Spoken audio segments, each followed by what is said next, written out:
Hi everyone, nice to meet you all. I don't have an accent that comes from Florida, you might notice that, but luckily one of the advantages of having to do these things online is that we can join from various different parts of the world.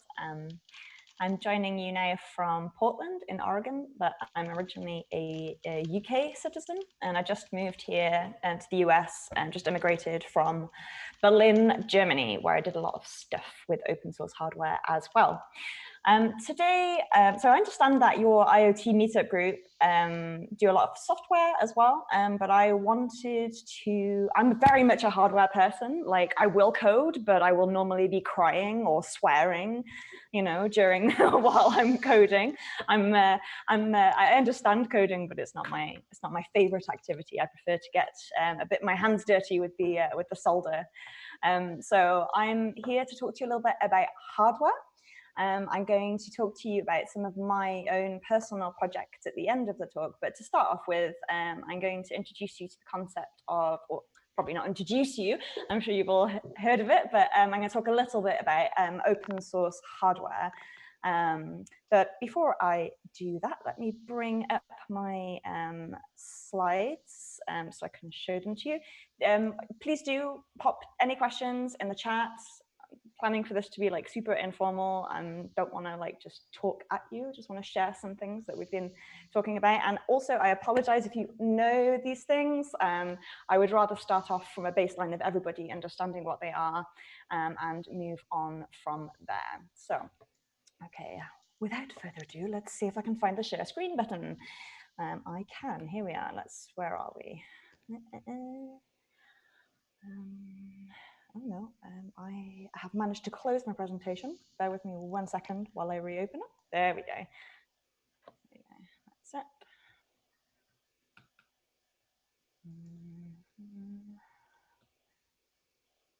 Here we are. There we go. Share signed 2. We want that. All right. So can we all see that? Yes? It's looking good. Okay, great.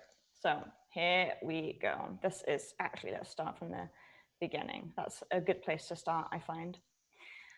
So here's the title page of my slides. Very interesting, very exciting, as you can tell, like some words on a white background.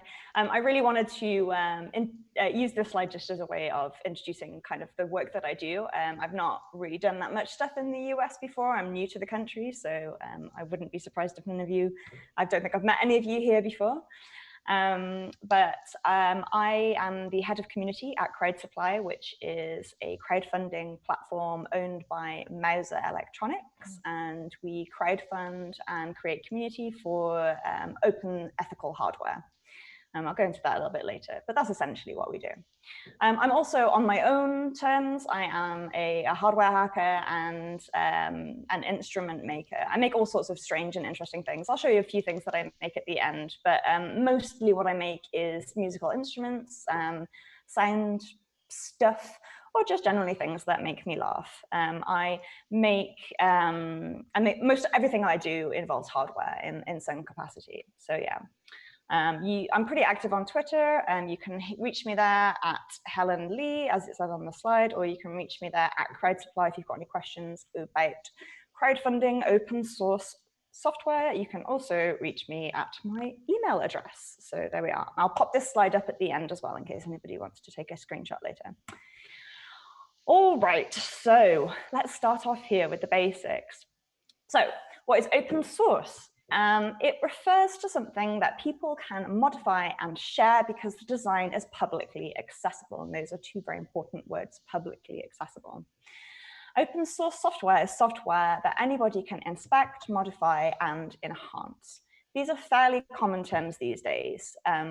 We're quite used to seeing open source software in our tech jobs, but I just wanted to, I'm sure you all understand what open source software is. I just want to give you that as a context for open source hardware. So again, as your software engineers, many of you may already know that it's not just open source software. There's a number of different things, different programs that have the same kind of ideals, which are sometimes grouped together under FOSS or FLOSS, which is an acronym for the words that you see on the screen there, free, libre, or open source software. So there's different things with similar ideals, but there's just different ways of creating the same, like reaching that same end.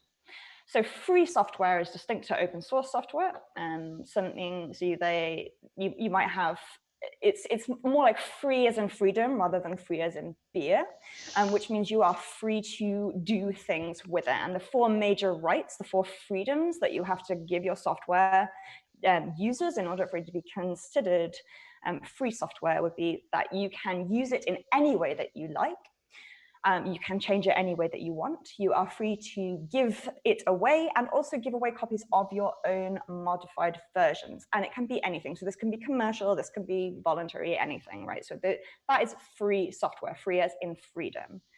Okay, so going forward to hardware. Now, open hardware is something that is a lot less developed in the open source software community. Firstly, because the barrier for entry to hardware is significantly, until recent days, the barrier for entry to hardware is a lot higher. It's the open source hardware ecosystem is a lot less well established, but there are people who've been working on it for many years, especially since Alicia Gibb founded, with a group of other really awesome people, founded the Open Source Hardware Association. That's been really taking it forward year by year, and we're seeing some real strides in the community now. But it is still a fairly fledgling community with some different, like free software, there's plenty of differences in opinion about what open hardware is versus open source versus blah blah blah. And again, just like, FLOSS versus FOSS versus open source software, there are, we've got free hardware, libre hardware, open source hardware, all of these different things that purport to kind of be the same thing, and we'll have a look. Right, so we're going to focus on this one, and this talk on open source hardware. Now, open source hardware is it's a term that's used, but it should be an official way of documenting your project, right? So open source hardware, as laid out under the OSHWA, Open Source Hardware Association rules, you must have the schematics, so the electrical engineering drawing. You must have the board layout. That's something, the actual design files, the board design files, the CAD design files. That's like KeyCAD, that's Eagle, whatever. And you also must have a bill of materials. What you can't do is just stick a schematic up there with no bill of materials and call it open source, because why bother in the first place? I'll come on to a bit later. But so to be open source hardware, it must have schematics, board layout, and the bill of materials. But we do like to encourage people to go a little bit further. And when you're designing, if you're designing for open source hardware, to really think a little bit more deeply about what that bill of materials might be. So the best practice might be that all units are available so like each chip or each component or whatever is available in a quantity of 1. So for example, something like, I don't know, Raspberry Pi. Raspberry Pi is not open source. We all know Raspberry Pi is an open source hardware. Well, we might not all know that, but one of the reasons why I would consider that a bad practice is because if they were to want to be seen as open source hardware, which they don't, but if the way that would be bad practice is that the silicon used for Raspberry Pi is not available in quantity 1. It's not even available to anybody else.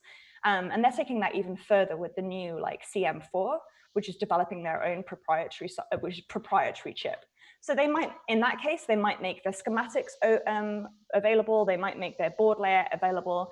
But if you can't replicate that board, then it's contrary to the point of open source hardware. The point of open source hardware is for other people to be able to build on your work. It's not for everybody. That's fine. It doesn't have to be for everybody. There are absolutely correct use cases for proprietary hardware. Fine. But if you want to be open source software, these are your requirements. So yeah, things should not be things should be available. I already said that, and in low quantity. I already said that. we love to encourage people to use free and open source design tools, which again lowers the barrier of entry. So if you want somebody else to take your design files and run with them, you want to be able to make sure that they're able to do that. And if you're using like a professional level tool that requires $1,000 license, then they're not going to be able to do that. So it's great to have ideally designed in, but we also understand, like, it's not like prescriptive, we're realistic, right? Ideally, it would be great if somebody could come along, download some free software like KiCad, download your board, and then just be able to get away and be able to go on.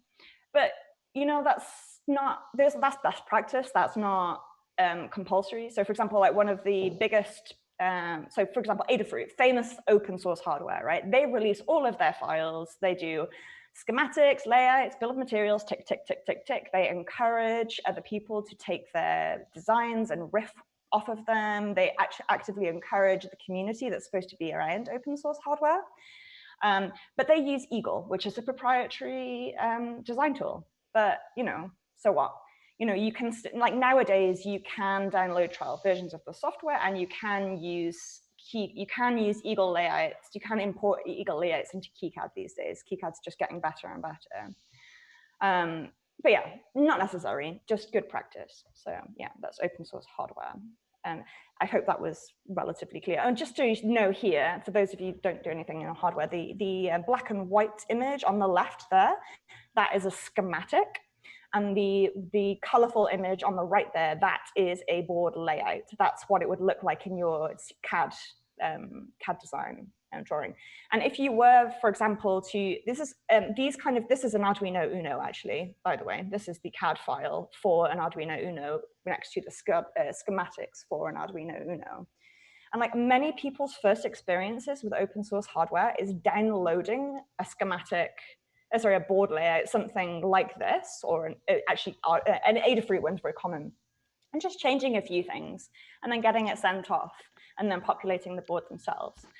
For example, at my day job, we just ran a campaign for a board called PD Micro, which is Arduino form factor and very similar to Arduino, except in this case, the guy really wanted to have USB-C power, right? Because that's got up to, I think, 5 to 12 volts, that I think off the top of my head that does.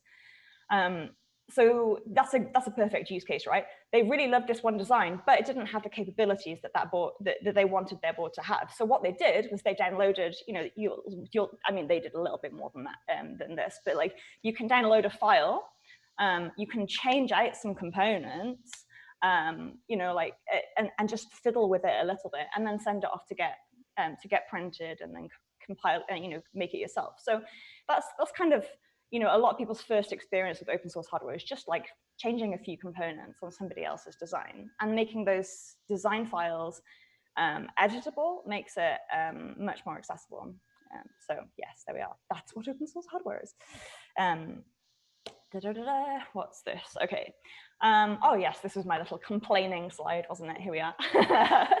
So what open source hardware is not. So you see the term, because open source hardware, open source software is like quite commonly understood, and open source hardware is a little bit newer. I think people see it and they see it as kind of like trendy and see it as relatively ethical and blah, blah, blah. So they like to stick the label open source hardware on things that are really not open source hardware. And particularly when products are gearing up for a Kickstarter campaign, or they're trying to sell something, right? It's like open source hardware. I'm like, you released your schematics on your GitHub. That does not mean that somebody else can riff off of your work, right? So the goal, I would like to underline this, the goal of open source hardware is not to have every piece of hardware be open source. No, it's to publish everything you need to enable collaborative development. That means as I was just talking about, that means publishing files. That means providing bill of materials. In the best cases, that might mean creating a little bit of extra support around there, like Adafruit do, for people who want to riff off of their boards. Open source hardware is not for everyone, and that's okay, right? The real reason to use open source hardware is not to make it sound trendier or to make it sound more ethical and more open because it aligns with your brand vision. It is to create collaboration. And if you don't understand, and if you don't, you got to go all in, right? Anyway, so yes, open source hardware. Please don't just use it as a tick box. What have I got next on this thing? Oh yes, let's use the Arduino Uno example. Here we are. So back here, we had a look at the Arduino Uno schematics and the Beagle file, which you can download from here. As you can see, you can just go to their website. You can download this as a documentation. You can, like, you've got a DXF, you've got a zip, you've got schematics. Like, this is fantastic. And Arduino is probably the most famous example of open source hardware, and open source hardware done the correct way. They really wanted to be able to create, to build this critical mass, to be able to build an ecosystem with a reach that was greater than that of their own in-house electrical engineers. So that's one of the reasons, that is the reason they went open source, and it was amazingly successful for them.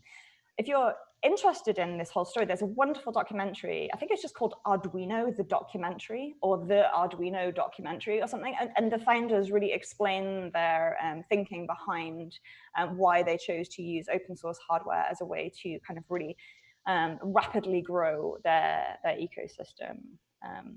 So yeah, Arduino Uno, tell me about the documentary. Ah yes, licenses. Ooh, everybody's favorite slide. That's a joke. Nobody likes this slide.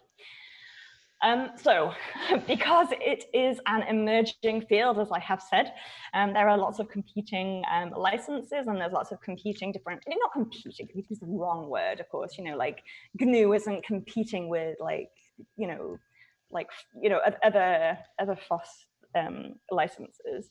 It's just like slightly different thought processes. I would say that the most current one, the one that's, so there's lots of different licenses from other schemes, for lack of a better word, that will work for hardware. You can see a few of those there. For example, the ones at the bottom of this, the Creative Commons, copyleft stuff, and the permissive stuff, they all have things that will work for open source hardware. But the ones on the top line, the OSHW inspired, open source hardware inspired, CERN OHL, Taper, and SolderPad. I would say of those, the most important one there is the CERN open hardware license.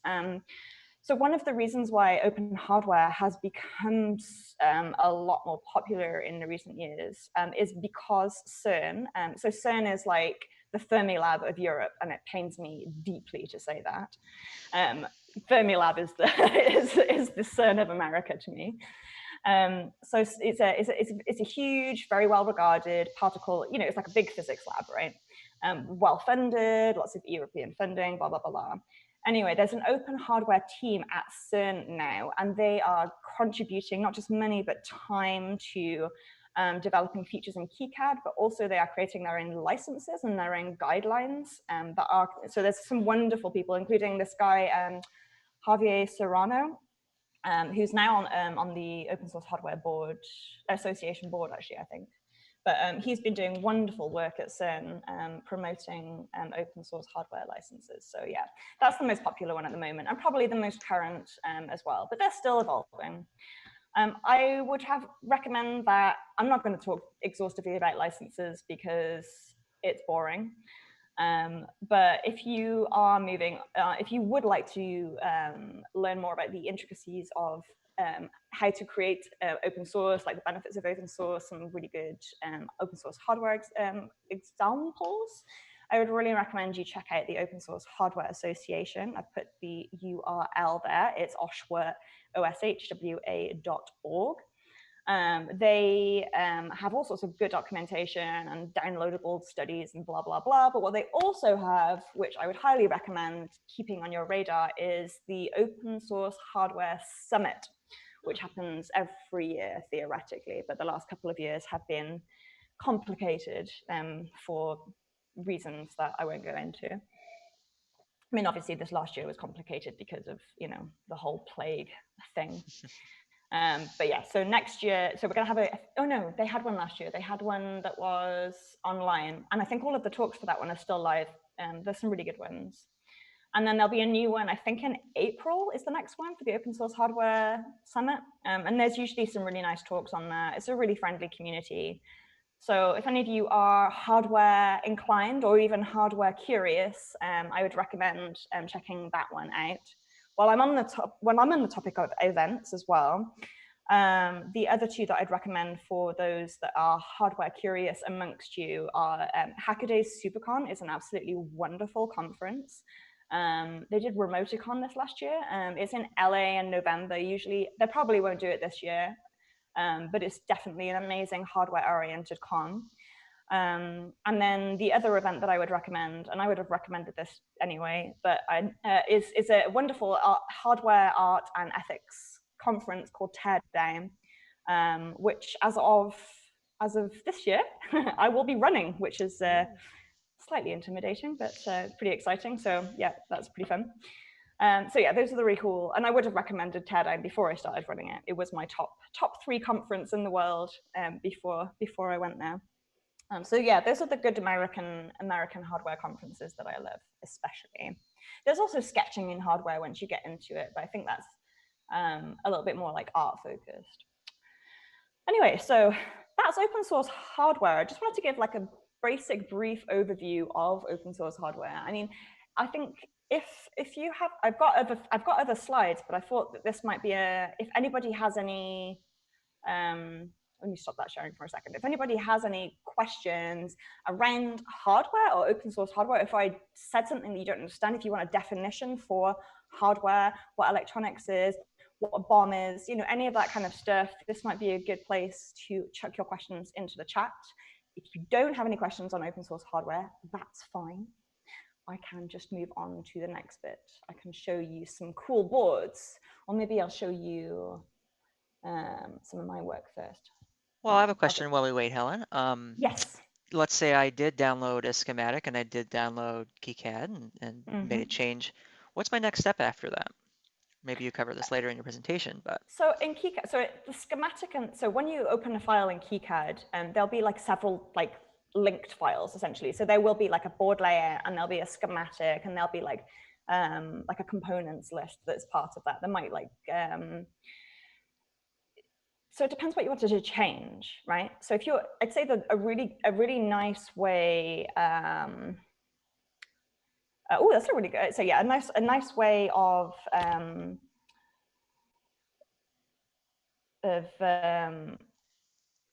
putting it would be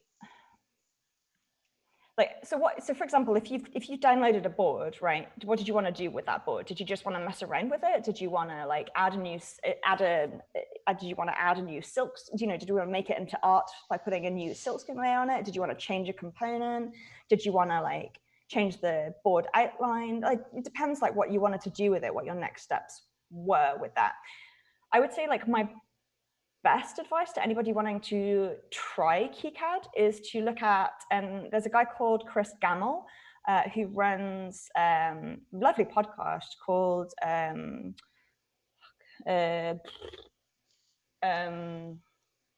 my goodness, how am I blanking on Chris's podcast name? Do some Googling. Contextual Electronics, thank you. Sorry, Contextual Electronics. And there's a lovely YouTube series he's done there called, which is a guide to getting started with KiCad, called Getting to Blinky, or Shine On You Crazy KiCad. KiCad, that's an argument. I'm not even going to get into it. But apparently it's a Euro-American thing. I don't know. I just say what comes to mind. But yeah, so I really recommend Chris Gamble's introductory series called Getting to Blinky. That's a really wonderful way of getting to know KiCad a little bit better. Also, who else does it? Sean Himmel does really nice KiCad. Pretty sure he does like really nice KiCad videos on YouTube as well. YouTube's a wonderful first port of call for anything like this. And then I had another question from Praveen saying, "Oh, thank you, Garrett. Garrett's just dropped a link for Chris's YouTube series in the internet." And we've got, can you make an open source product that includes non-open source hardware, like using components that you buy from Best Buy? The answer to that is absolutely yes. you could, for example, like, I mean, you're not going to make every single component yourself, are you? You know, like you're like sitting there like, oh no, I need DHT22, and but unfortunately, I have to make it from scratch. Well, actually, I think that's a bad example because the DHT22 I think is open. I don't know. Anyway, it's a standard, not open, I should say. But yeah, basically, you can use ready-made components. The best case is to use, I mean, imagine you're thinking about something like using a screen, for example, like an open source hardware product that you buy a screen from Best Buy and you integrate it into that kind of thing. The answer is yes, absolutely. Just share your source files, share where you got your materials from. Like, the idea is just to present what you have done so that other people can essentially stand on the shoulders of other people. You know, we're all just trying to stand on the shoulders of each other and create cooler and cooler hardware. So as long as you share, and as long as the point of you sharing is for other people to be able to learn from or riff off of your ideas, then, you know, just don't be put off by using pre-bought components. You know, that's fine.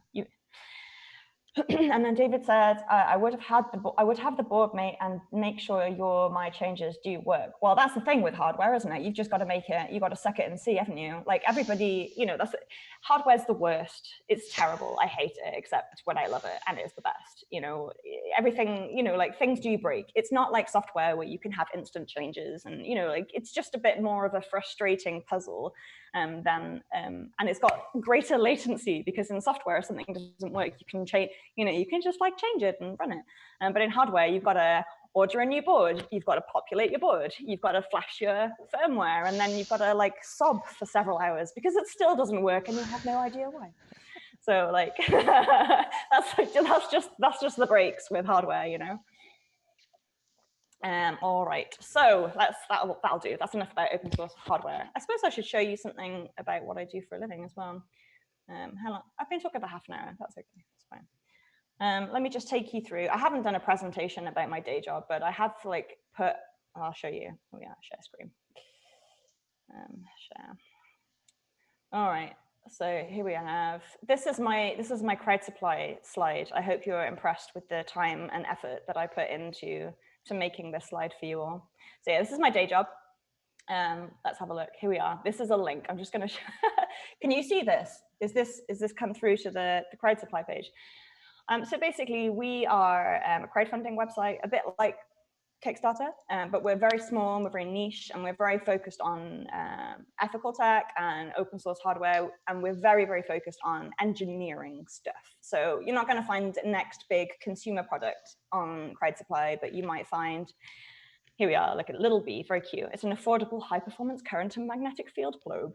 I mean, that gives you a pretty good example of the kind of stuff we do. It's not glamorous or sexy, but it is open source, awesome hardware from open source, awesome people. But we don't just do crowdfunding. We actually stock people afterwards as well. We're owned by Mesa, so once a product is successful on our crowdfunding thing, we will stock you worldwide and handle all your distribution and fulfillment as well. It's a much more involved process. So that's one of the reasons why we reject 95% of all the submissions that we get. Because we've never had a failed project, and we never will, because we look at your BOM, we look at your financials, and we don't accept you unless we think you're going to be successful. So yeah, here's some examples of this kind of stuff. We've got loads of pretty cool IoT stuff, and it's also a really great way. So here's this is an example, right? This is an open source DIY laptop done by this German guy called Lucas. It raised 350K and everybody loved it. It's pretty big and thick, but every single aspect of this is well, it's as open source as can be. Of course, we don't have a tool chain yet that allows us to be open source from the top to the bottom. Like, we're still working on that. There are some really exciting, you know, like we're actually getting down to like open silicon levels. And if any of you see me like talk about RISC-V as well, that's a really cool anyway, it's not open top to the bottom, but it's as open as could have been made realistically at the time. So yeah, it's an open source DIY laptop that's really awesome. This is another one that some people might have seen around. This is the Precursor, which is it's a mobile dev board, not a mobile phone. This is very important. And it's done by the iconic hardware hacker Bunny Huang, who's based in Singapore. He's really cool. But yeah, this is a incredibly secure, inspectable, security-driven FPGA mobile dev kit. And that's a really cool. It's really cool. Very, very. Again, it's niche. It's engineering, but it's really cool. And let's have a look at. See, this is an open source LiDAR camera. This is a fantastic one. If any of you have ever wanted to play with FPGAs, so like FPGAs have been around a while, it's a field programmable gate array, but in the last couple of years, there's been a lot of work done on making them open source. So now that now FPGA technology is accessible to hobbyists, and I would highly recommend this particular one See, the Icebreaker FPGA this is the board that I first used an FPGA on. It's really nice, really great documentation. FPGA technology is super interesting at the moment. But yeah, so this is a good one I'd recommend there. What else have we got? Oh yeah, I want to show you some environmental sensing stuff that we do. I mean, like those are some pretty high value ones, right? We got 400K, nearly 400K. But actually, a lot of the projects that we do don't raise that much, and we don't need them to raise that much. Like, so for example, this guy, Anavi, he's a repeat. This is a lot more. You can see this looks a little bit more achievable. He raised, 6,000, which was enough for him to send out a whole bunch of these IoT boards, right? But yeah, this is a little bit more, you can see that this is a little bit more achievable than something like this or this. But yeah, we've got all sorts of really fun engineering style projects that you can take a look at. Not all of them are open source. We do try and push our projects to be as open as possible.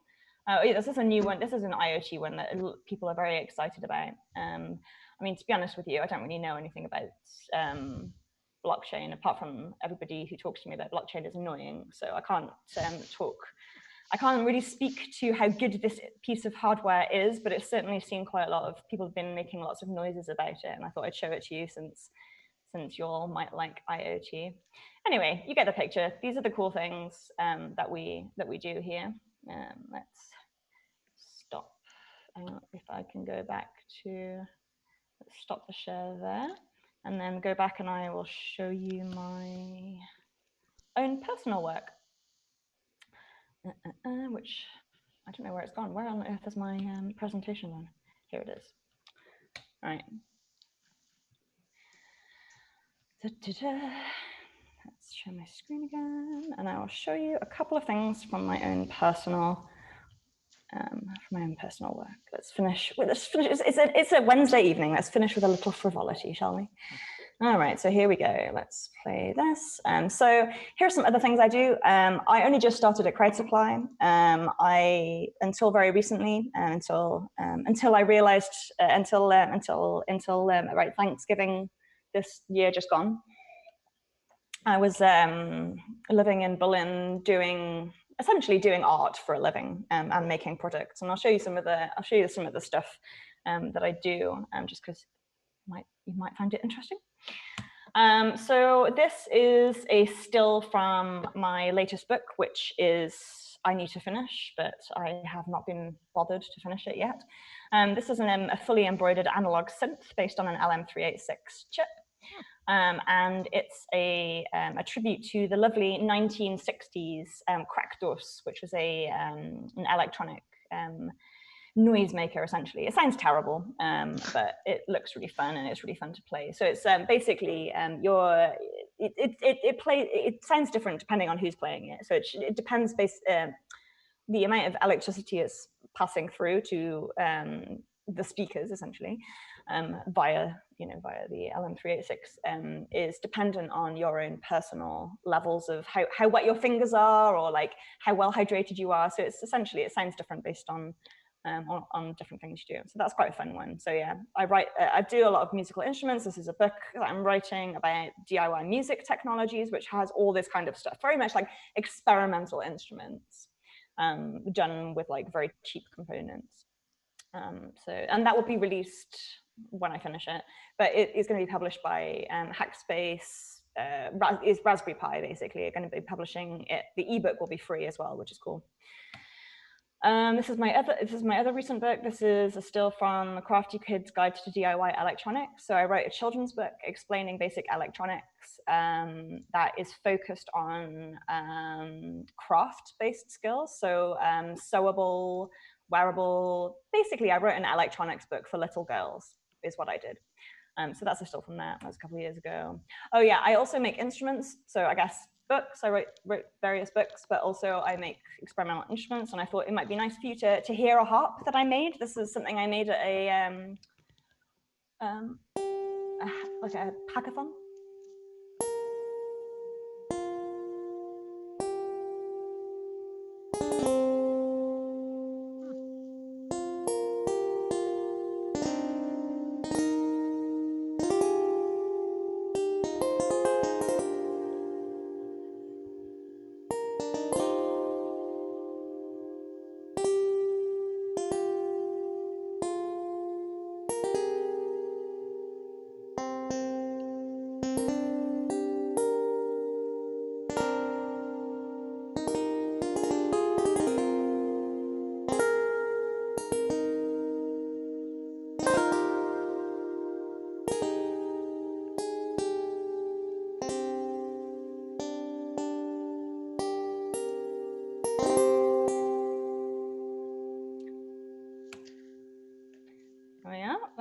Is one thing I made. I've made a number of, wait, how on earth do I go for now?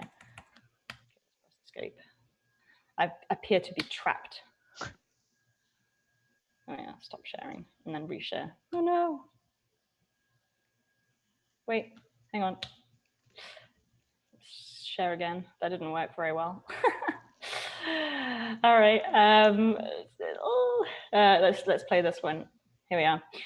This is another thing. So I used to make a lot of products, which is one of the reasons why I've started Crowd Supplies, because I have that kind of product background. This is a product I made for a Grammy award-winning musician called Imogen Heap. She and her team do this really awesome wearable, it's a gesture sensing glove that controls music essentially. So this was the children's version. This is the one that I was the lead dev on. But there's also like a $5,000 per pair of gloves, like Ariana Grande used them on tour. Like they're like proper stuff. So basically what they do is they control Ableton Live or whatever digital audio workstation that you use, and they will control it with a series of gestures. So you can perform instead of standing in front of a laptop. And I made this product, which is a very, very, very simple, stripped back, cheap version that children make and code themselves to make gesture controlled music. And this is sold now on P-Maroni and Adafruit, which is pretty cool.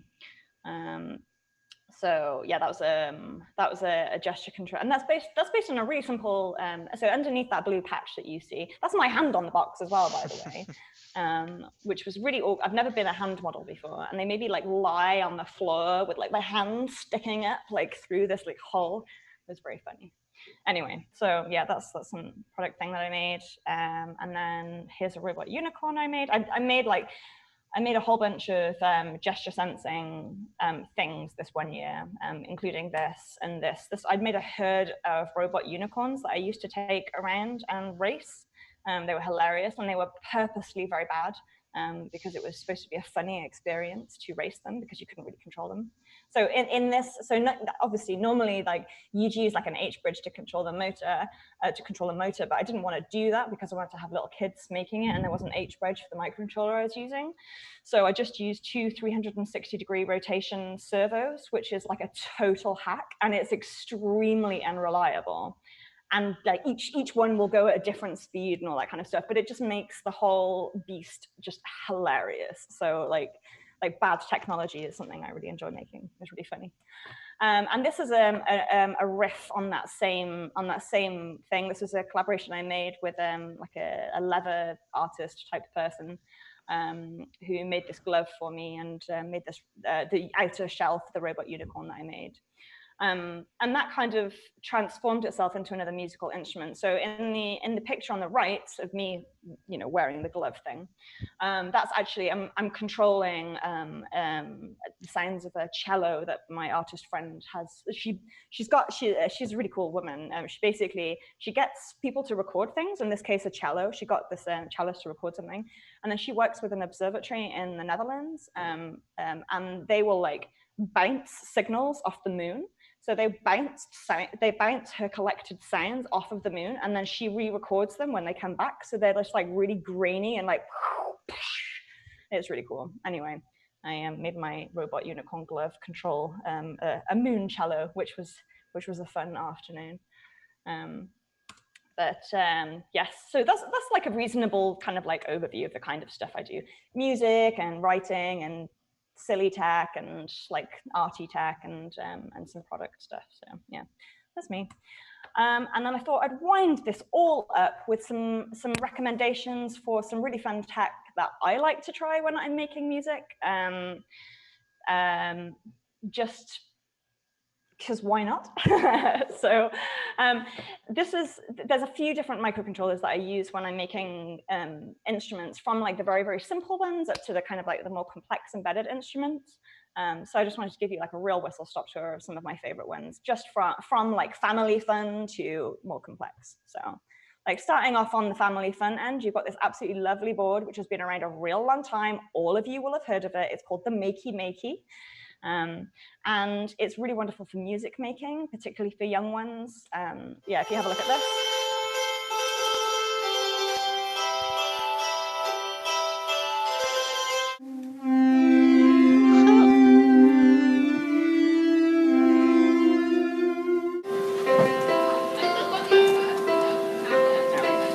Let's get through it. Here we are. Oh, this is fun. This is using conductive ink, which is awful to use, by the way. Sorry, they're conductive. Quite fun. All right, enough of that. I'm trying to find. Yeah, that's quite a fun one. Nobody likes that. This is one I like. It's balloons. They're triggering things with balloons. That's really fun. Anyway. Let's do the next one. So that's the Makey. That's a fun one. This is another really fun board that I wanted to bring up for music making. It's super. It's like plug and play. It's a bare conductive board. It's an open source hardware board, actually, I believe, based out of London. And they do really nice capacitive touch and proximity. And they also have like onboard SD card for triggering samples. It's a really good one for giving to people who don't really know that much about microcontrollers.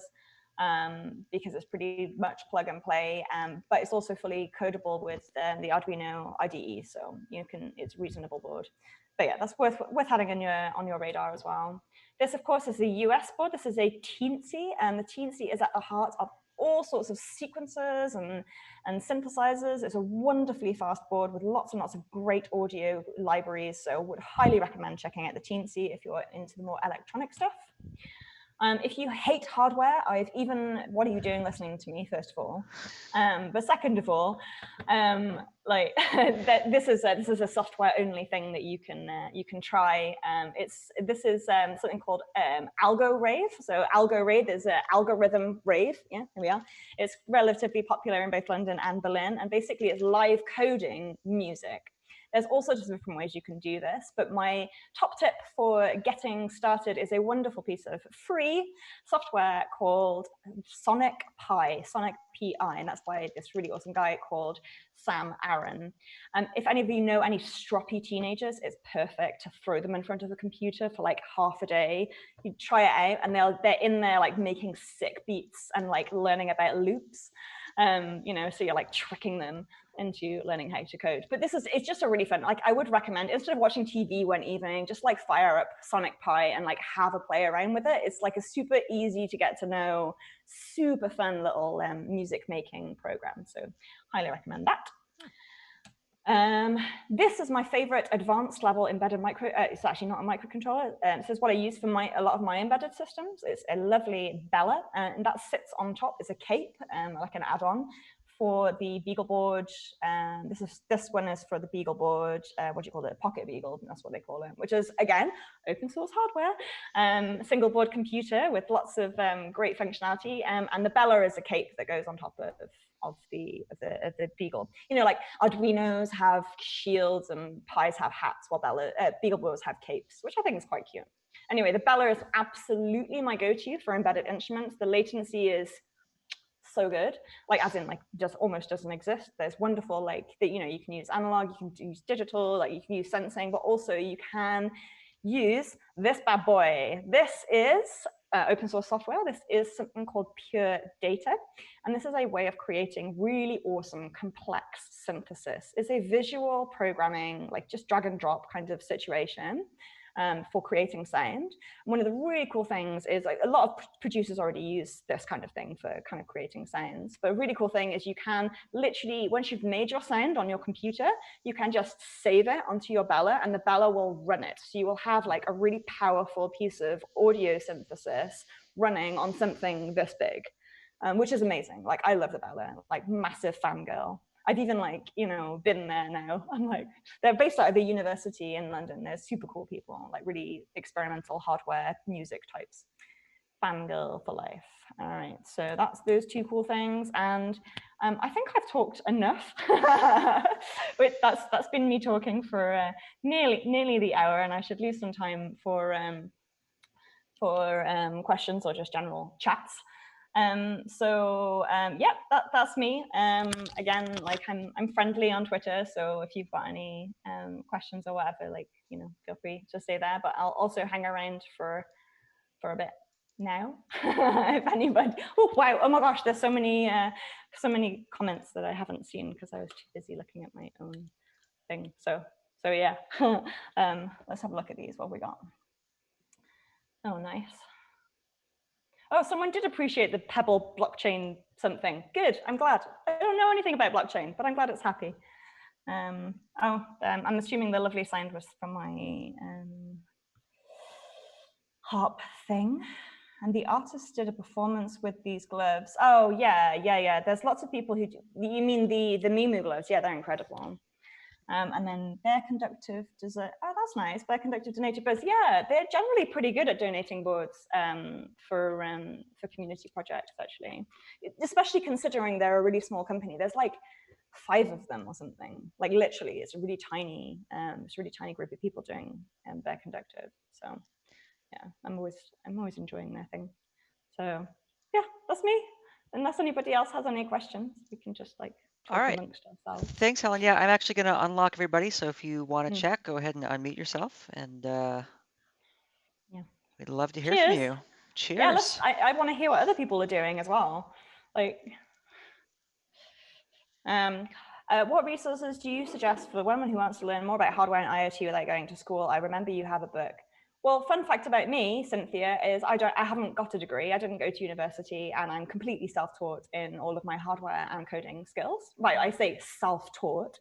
That's a lie. Obviously, I've been taught on, like I learned how to solder in a hackerspace. My friend taught me how to use an oscilloscope on her kitchen table. Like I've read books, I've watched YouTube videos. I mean, the really amazing thing about hardware now, like 10 years ago, I wouldn't have been able to do any of this stuff. But now, because of the ecosystem that has, like literally that's been brought about by Arduino, right? Like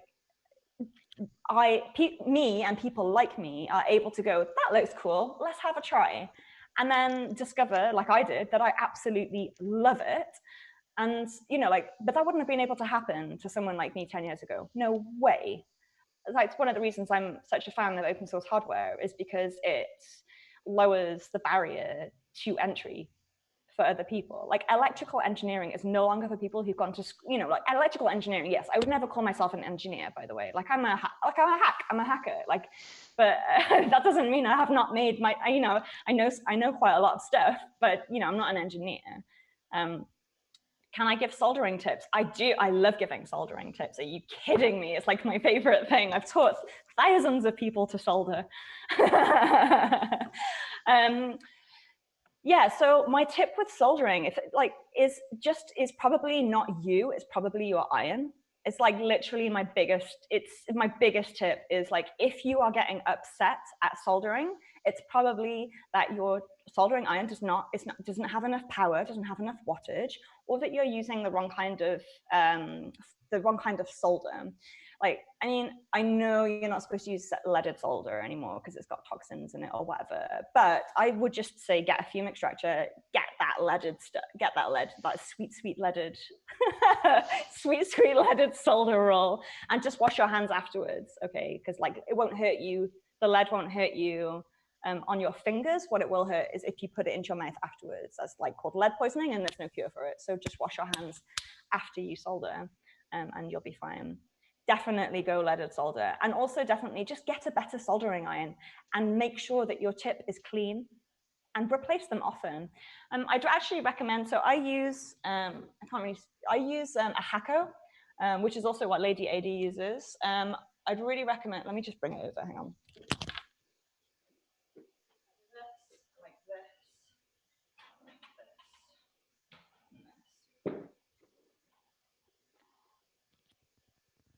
You should definitely get yourself a helping hands. This is a fancy one. You don't need to get one as fancy as this, but they really just help you keep your things in place.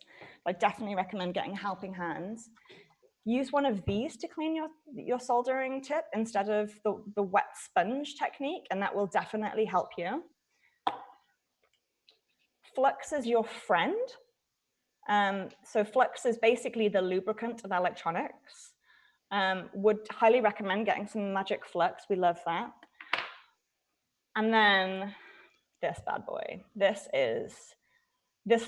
will change your life. Like, I think I might divorce my husband and marry this solder sucker instead. It's an Engineer brand. It's a Japanese brand of solder sucker, and like it's got a silicone tip, so it won't like melt when you try and remove your solder.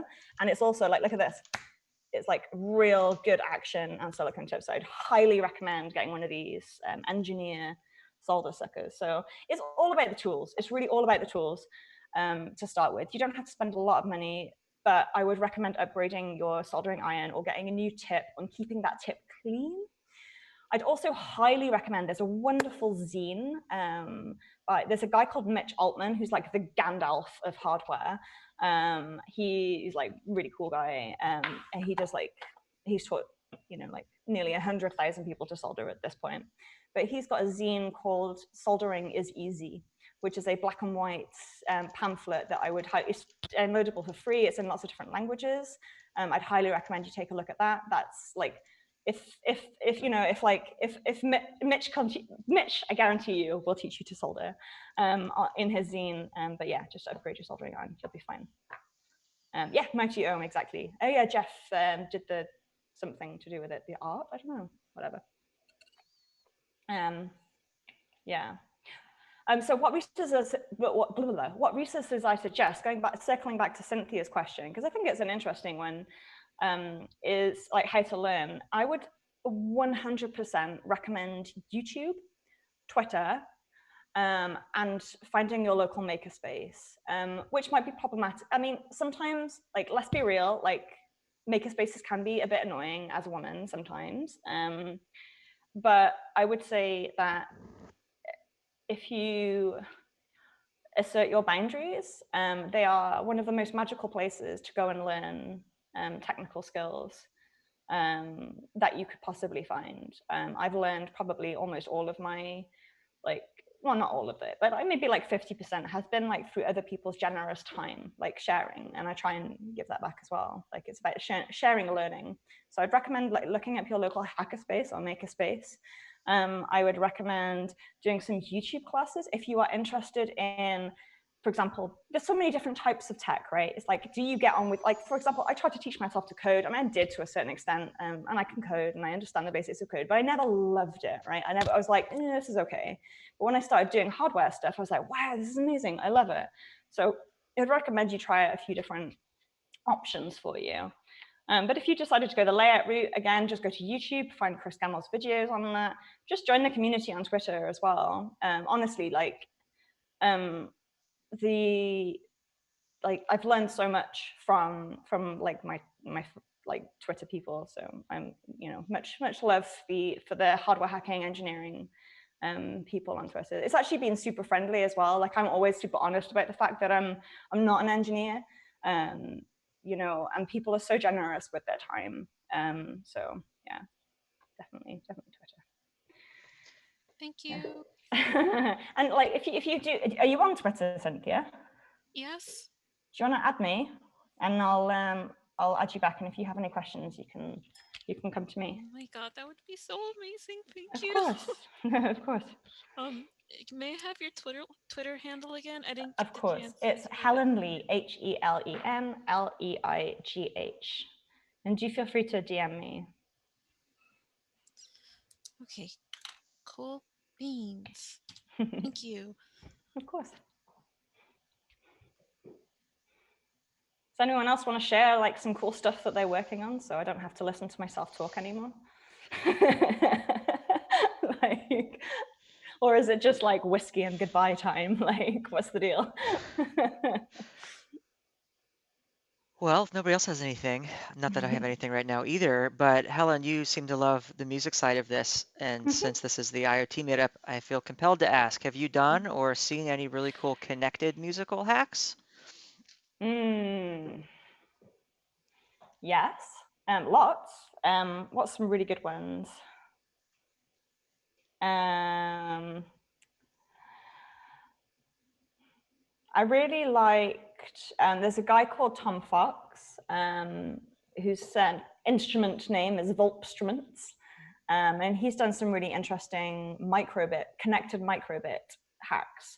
There's actually a very interesting microbit community. Microbit, for those of you who don't know, is like a children's microcontroller that the BBC in the UK made. It's very cheap. It's like $10, $10, $12. It's got minimal functionality, but it's incredibly popular in education. It's gone, I think they gave one to every 11-year-old in Denmark. They've given one to every, they gave a million away to 11-year-olds in the UK. Like, just like there's been like, I think 10 million of them go out worldwide. Like it's a very popular microcontroller and it's very much like, it's, block-based drag and drop programming. It's like my first microcontroller board, children's programmer.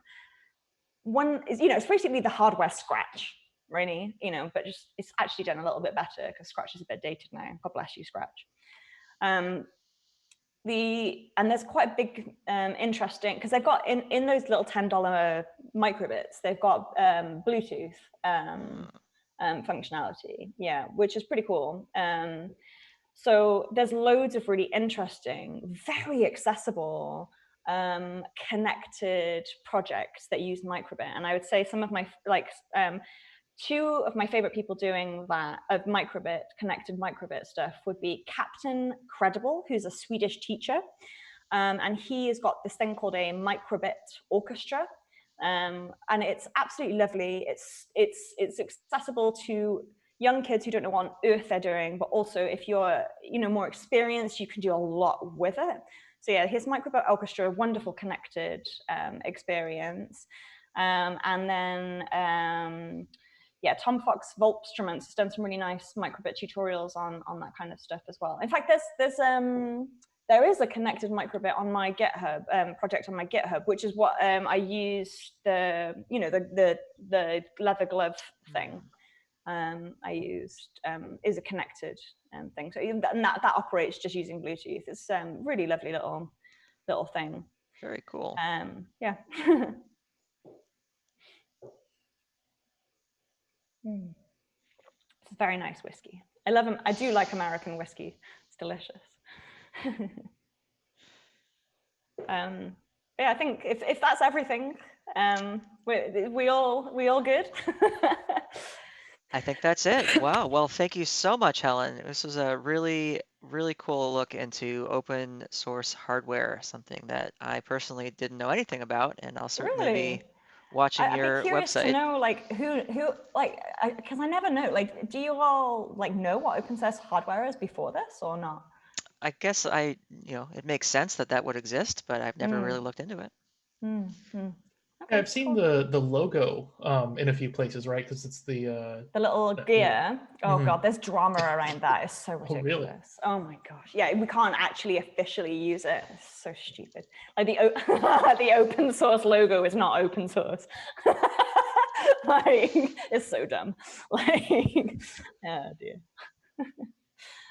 Yeah, in our space, we end up with a lot of, ESP8266 and ESP32 boards. That's sort of our bread and butter for our projects.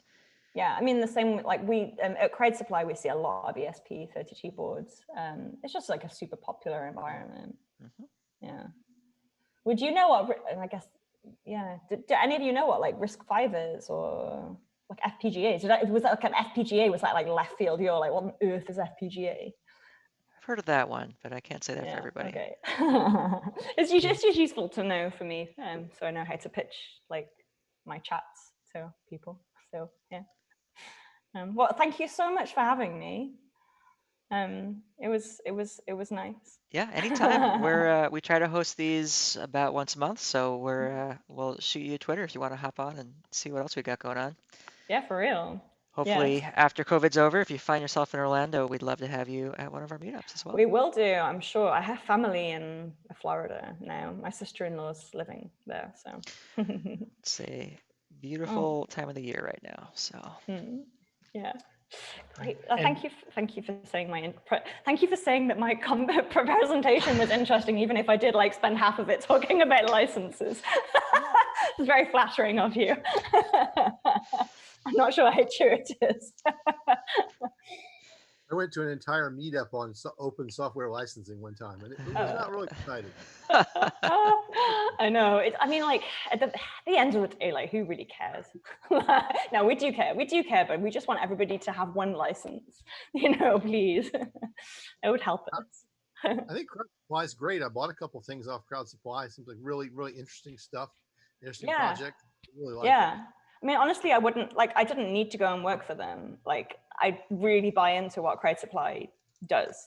Like, I genuinely do. Like, it's like, we're still young. Like, we got bought by NISA last year, which gives us like a huge advantage because we can access their distribution network. But like, I think, so we're still like sorting stuff out. We're not as efficient as we could be. We're still like a super small team, but like every single person on the Crowd Supply team is like a open hardware nerd, and like everybody actually gives a shit. It's just really nice. No, I'm a big fan of. I've both worked for and am a fan of Crowd Supply. I think they do a useful thing. Yeah, we've got some really interesting stuff coming up as well. Yeah, but yeah, thank you. It's nice to know. Yeah. All right. Well, All right. Thank you. Yeah, thank you. That was super fun. Good. Glad you had a good time. Hope that we will see all of you again next month. We'll share some details about what's coming up. Yeah, and we are always, like every meetup group, we're always looking for speakers. Right now, we don't have anyone lined up for February. If you're interested, definitely contact us. Or if you know someone who is interested and just wants to speak to a group, we'd love to have you or them. Cool. All right. Well, good night, everybody. Thanks, everyone. Bye. Bye. Excellent.